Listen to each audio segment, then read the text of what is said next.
Жасанды интеллект арқылы 5 минутта қалай презентация жасауға болады.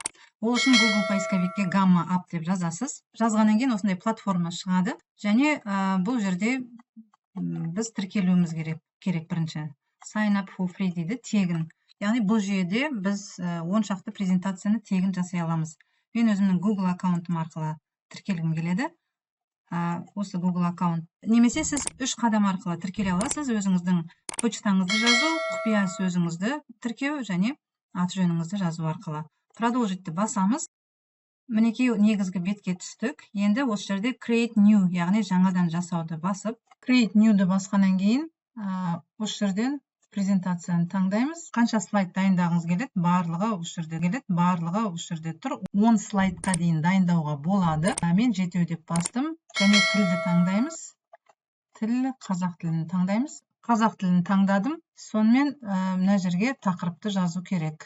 Мысалға, қазақтың ұлттық ойындары деп жазайын. Қазақтың ұлттық ойындары.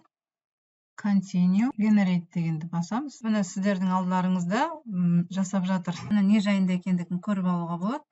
Бірінші слайд, екінші слайд, осылай ары қарай кете береді. Осы жасаған презентацияңызбен бөлісуге болады. Яғни мына жердегі линкті көшіріп алып, оқушыларыңызға жібересіз бе, немесе әріптестеріңізге жіберуге болады. Осы жердегі 3 нүктені басып,